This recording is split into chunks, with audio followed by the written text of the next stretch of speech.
ಯೆಶಾಯ ಗ್ರಂಥವು 33ನೇ ಅಧ್ಯಾಯ 6ನೇ ವಚನ.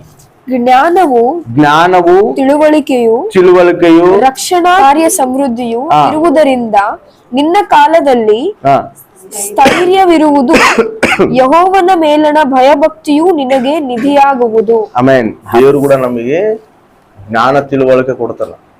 ಅದು ಹೆಂಗಿರ್ತದಂತ ಸಮೃದ್ಧಿಯಾಗಿರ್ತದ. ಲೋಕ ಜ್ಞಾನ ಸಂಪಾದಿಸ್ಕೊಂಡ್ರು ತುಂಬ ಮಂದಿ ಇದಾರೆ, ಆದ್ರೆ ನಾವು ದೈವಿಕ ಜ್ಞಾನ ಸಂಪಾದಿಸ್ಕೋಬೇಕು. ಹಲ್ಲೆಲೂಯಾ. ಯಾಕಂದ್ರೆ ದೈವಿಕ ಜ್ಞಾನ ಶಾಶ್ವತವಾಗಿರುವಂಥದ್ದು. ಅದಕ್ಕಾಗಿ ನಾವು ಪ್ರಯಾಸ ಪಡಬೇಕು. ಲೋಕ ಜ್ಞಾನ ಇಂಪಾರ್ಟೆಂಟ್ ಅಲ್ಲ. ಲೋಕ ಜ್ಞಾನ ಹೆಂಗಿರ್ತದಂದ್ರೆ ಅವರು ಒಬ್ಬರು ಹೆಂಗಿರ್ತಾರಂದ್ರೆ ತಾರತೇಳಿ ಮಾಡ್ತಿರ್ತಾರ. ಹೌದಾ? ತಾರತೇಳಿ ಮಾಡೋದೇ ಜ್ಞಾನ ಅನ್ಕಂತಾರ. ಅದಲ್ಲ ಜ್ಞಾನ. ಇವ್ರಿಗೇನು ಗೊತ್ತಿಲ್ಲ, ನಾನು ಇವ್ರಿಗಿನ್ನ ಜ್ಞಾನವಂತರು ಅಂತ ಅನ್ಕಂತಾರ. ಯಾಕಂದ್ರೆ ಲೋಕ ಜ್ಞಾನವಂತಲಾದ ಸ್ತ್ರೀ ತನ್ನ ಮನೆಯನ್ನು ತಾನು ಕಟ್ಕೊಂತಾಳ ಅಂತ. ಜ್ಞಾನ ಇಲ್ಲದ ಸ್ತ್ರೀ ಏನಾಗ್ತಾಳ, ತನ್ನ ಮನ ತಾನು ನಾಶನ ಮಾಡ್ಕೊಂತಾಳ. ಹಂಗೆ ಎಷ್ಟೋ ಜನ ಆಗ್ಯಾರ. ಇವಾಗ ನಾವೆಲ್ಲ ನೋಡ್ತಾ ಇದೀವಿ. ಏನ್ ಮಾಡ್ತಾರೆ ಹೇಳು? ಗಂಡ್ರನ್ನು ಎಲ್ಲಿ ಯಾರ ನೋಡಿ ಗಂಡ್ರ ಸಾಯಿಸ್ತಾವ. ನೋಡುವತ್ತೆ ನ್ಯೂಸ್ನಾಗ ಗಂಡ್ರ ಸಾಯಿಸ್ತಾರ. ಲಾಸ್ಟಿಗೆ ಗಂಡ್ರು ಮದುವೆ ಮಾಡ್ಕೊಂಡು ಬೈಬಿಳ್ತಾರ. ಬೇಡಪ್ಪ ಮದುವೆ ಎದಕ್ಕಂದ್ರೆ ಸಾಯಿಸ್ತಾರ, ಕುಟುಂಬ ಹಾಳು ಮಾಡ್ಕೊಂತಾರ. ಯಾರು ಮೊನ್ನೆ ನಾನು ನ್ಯೂಸ್ನಾಗ ನೋಡಿದಾಗ ಬಸ್ ಸ್ಟ್ಯಾಂಡ್ನಾಗ ಸಣ್ಣ ಹುಡುಗಿನ ಬಸ್ ಸ್ಟ್ಯಾಂಡ್ನಾಗ ಆ ಹುಡುಗನ್ ಕರ್ಕೊಂಬಂದು ಅವ್ರಿಗೆ ಎಷ್ಟು ಮುದ್ದೆ ನನ್ ಗೊತ್ತಾ. ಬಸ್ ಸ್ಟ್ಯಾಂಡ್ನಾಗ ಅದ್ರ ಚೇರ್ ಮೇಲೆ ಕುಂದ್ರಿಸಿ ಈ ಹುಡುಗಿ ಸೀದಾ ಹೊರಗೆ ಬಂದು ಹೊರಗೆ ಯಾವನ್ ಗಾಡಿ ಹಾಕಿ ಹೋಗ್ತಾರ. CC ಕ್ಯಾಮ್ರಾ ತೋರಿಸ್ತಾರ. ಅವ್ನು ನೋಡಿದ್ರೆ ಪಾಪ ಸಣ್ಣ ಹುಡುಗ ಅಳ್ತಾವನಲ್ಲಿ, ಅಳ್ತು ತಿರುಗ್ತಾವನಲ್ಲಿ.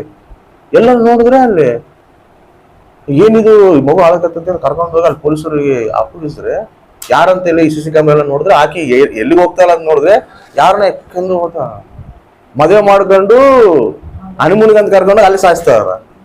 ಮದುವೆ ಮಾಡ್ಕೊಳ್ಳೋದು ಇದಕ್ಕ, ಇನ್ನು ಮತ್ತೆ ಅವ್ರನ್ನ ಸಾಯಿಸೋದು ಇದಕ್ಕ? ಅಂದ್ರೆ ಈ ಜ್ಞಾನ, ಲೋಕ ಸಂಬಂಧವಾದ ಜ್ಞಾನ ಏನ್ ಅವರು ತಿಳುವಳಿಕೆ ಅನ್ಕಂತಾರ.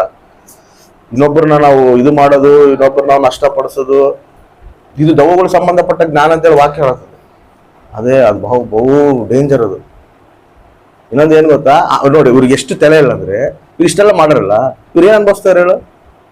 ಇವ್ರು ಮತ್ತೆ ಜೈಲುವಾಸೆ, ಇವ್ರ ಶಿಕ್ಷೆ ಮಾಡಿರೋದು ಕಟ್ಟಿದ ಬುದ್ಧಿ ಅದು.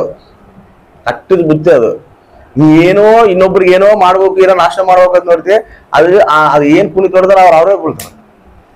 ಯಾಕಂದ್ರೆ ಇದು ದೆವ್ವಗಳು ಸಂಬಂಧಪಟ್ಟಿದ್ದ ಜ್ಞಾನ. ಇದು ತಾರತಿಗಿಡಿ ಮಾಡೋದು, ಇನ್ನೊಬ್ರು ನಾಶನಕ್ಕೆ ಬರೋದು, ಇವೇ ಜ್ಞಾನ, ಇವೆಲ್ಲ ಜಗ್ಗಿ ನಡೀತದ. ಇವಾಗ ಹೊರಗೆಲ್ಲ ಇದೇ ನಡೀತಿರೋದು.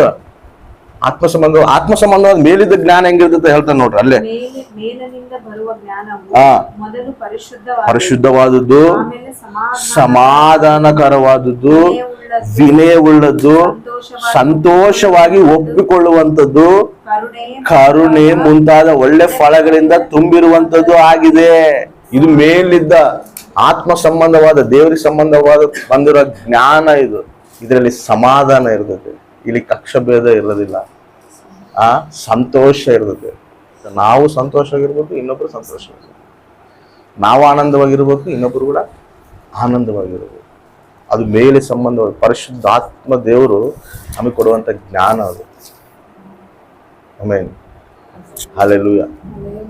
ಇದು ನಾವು ಕಲಿಬೇಕು, ಈ ರೀತಿ ನಾವು ನಡಿಬೇಕು. ದೇವರು ಅದೇ ಹೇಳ್ತಾನೆ. ಆ ರೀತಿ ಟ್ರ್ಯಾಕ್ನಲ್ಲಿ ನಾವೇ ಡಿಸೈಡ್ ಮಾಡ್ಕೋ. ಎರಡು ರೇಖೆ ಅದಾವ ಇಲ್ಲಿ, ಬೈಬಲ್ ಸ್ಪಷ್ಟವಾಗಿ ಹೇಳ್ತದೆ. ಎರಡು ರೇಖೆ ಅದಾವ. ಒಂದು ದೆವ್ವಗಳು ಸಂಬಂಧಪಟ್ಟಿದ್ದು, ಒಂದು ದೈವಿಕ ಸಂಬಂಧಪಟ್ಟಿದ್ದು. ಎರಡೂ ಅದಾವ. ಎರಡರಲ್ಲಿ ನಾವು ಯಾವ ಒಂದು ಸ್ಥಾನದಲ್ಲಿ ಇದೀವಿ ಅನ್ನೋದು ನಾವು ಸರಿ ಮಾಡ್ಕೊಂಡು ನಾವು ನಡೆದಾಗ ಕಷ್ಟವಾಗಿದ್ದೇವೆ, ನಾವು ಆಶೀರ್ವದಿಸ್ತೀವಿ. ಇಲ್ಲಾಂದ್ರೆ ಅದೇ ಇಟ್ಕೊಂಡು ಅಂದ್ರೆ ಏನಾಗ್ತದೆ ಅಂದ್ರೆ ನೀ ಏನ್ ಬಿತ್ತೀಯೋ ಅದೇ ಕುಯ್ತೀವಿ. ನಾವು ಇನ್ನೊಬ್ರು ದ್ವೇಷ, ನಾವು ಇನ್ನೊಬ್ರು ನಾಶನಕ್ಕೆ ಹೋಗ್ತೀವಿ ಅಂದ್ರೆ ಅವ್ರಿಗೇನಾಗೋದಿಲ್ಲ. ಅದು ರಿವರ್ಸ್ ಏನಾಗ್ತದೆ ಹೇಳು? ನಮ್ಮ ಜೀವಿತಗಳೇ ನಾಶನ ಆಗ್ತಾವ. ಇನ್ನೊಬ್ರಿಗೆ ಕೋರೋದು ಎದಕ್ಕ? ಆ ನಾಶನ ನಾವು ತನ್ಕೊಳೋದಕ್ಕ, ನಾವು ಆ ಜೀವಿತ ಅನುಭವಿಸೋದು ಎದಕ್ಕ? ಹೌದಿಲ್ಲ? ದೇವ್ರು ನಮಗೊಂದು ಜೀವಿತ ಕೊಟ್ಟಣ. ಆತನ ಕೃಪೆ ನಾವೇನ್ ಒಳ್ಳೆಯರಂತೆ ನಾವೇನ್ ಕೊಟ್ಟಿಲ್ಲ. ನಾವು ಏನಾಗಿದ್ವೋ ದೇವ್ರ ಕೃಪೆ ಆಗಿದ್ವಿ. ದೇವ್ರ ಕೃಪೆಲಿಂದ ನಮಗೊಂದು ಜೀವಿತ ಕೊಟ್ಟಣ, ರಕ್ಷಣೆ ಕೊಟ್ಟಣ. ನಮಗೆ ಕೊಟ್ಟಿರೋ ರಕ್ಷಣೆ ಇನ್ನೊಬ್ಬರಿಗೆ ಇರ್ಬೇಕಪ್ಪ ಅಂತ ಆಸೆ ಪಡ್ಬೇಕು. ನಮಗೆ ಕೊಟ್ಟಿರೋ ರಕ್ಷಣೆ ಇನ್ನೊಬ್ಬರು ಕೂಡ ಅನುಭವಿಸ್ಬೇಕಪ್ಪ, ಚೆನ್ನಾಗಿರ್ಲಿ, ಅವರು ಚೆನ್ನಾಗಿರ್ಬೇಕು, ನಾವು ಚೆನ್ನಾಗಿರ್ಬೇಕು ಅಂತೇಳಿ ನಾವು ಇನ್ನೊಬ್ಬರ ಬಗ್ಗೆ ಪ್ರಾರ್ಥನೆ ಮಾಡೋಂಥವ್ರಾಗಿರ್ಬೇಕು. ಆ ರೀತಿ ನಾವು ಇದ್ರೆಗಿನ ಆಶೀರ್ವಾದ ನಮಗೆ ಇನ್ನ ಡಬಲ್ ದೇವರು ಆಶೀರ್ವದಿಸ್ತಾರೆ. ಸಮಾಧಾನವಾಗಿ ಇದ್ರೆ ನಮಗೆ ಅದು ಮೇಲು. ಇಲ್ಲಾಂದ್ರೆ ಸುಮ್ಮನೆ ನಮ್ಮ ಜೀವಿತಗಳು ನಾವೇ ಹಾಳು ಮಾಡ್ಕೊಂತೀವಿ, ನಮ್ಮ ಕುಟುಂಬಗಳು ನಾವೇ ಹಾಳು ಮಾಡ್ತೀವಿ. ಇದು ಜ್ಞಾನ ಸಂಪಾದಿಸ್ಕೋಬೇಕು ನಮ್ಮ ಕುಟುಂಬ. ಅದಕ್ಕೆ ಜ್ಞಾನವಂತಲಾದ ಸ್ತ್ರೀ ತನ್ನ ಕುಟುಂಬ ತಾನು ಕಟ್ಟಗಲ್ತ. ನಮ್ಮ ಮಕ್ಕಳನ್ನ ನಾವು ಬೆಳೆಸ್ತಿರುವಾಗ ಕೂಡ ದೈವಿಕ ಸಂಬಂಧವಾದ ಜ್ಞಾನನೇ ಜಾಸ್ತಿ ಹೇಳ್ಬೇಕು, ದೈವಿಕ ಸಂಬಂಧವಾದ ಜ್ಞಾನನ ಕಳಿಸ್ಬೇಕು. ನಾನು ಯಾವಾಗಲೂ ಮಾತು ಹೇಳ್ತಿರ್ತೀನಿ ನೋಡ್ರಿ. ಮತ್ತೆ ನನ್ನ ಮೆಸೇಜ್ಗಳಾಗ ನಾನು ಯೂಟ್ಯೂಬ್ನ ಬಿಡೋ ಮೆಸೇಜ್ನ ಕೂಡ ನೋಡ್ರಿ. ಮತ್ತೆ ಮಕ್ಕಳನ್ನ ಈ ರೀತಿ ಬೆಳೆಸ್ರಿ, ಮಕ್ಕಳನ್ನ ಈ ರೀತಿ ಬೆಳೆಸ್ರಿ. ಯಾಕಂದ್ರೆ ಹೊರಗ ಪಾಪ ವಿಸ್ತರಿಸಕತ್ತ. ದೈವಿಕ ಜ್ಞಾನದ ಬೆಳೆಸ್ಕೋಬೇಕು.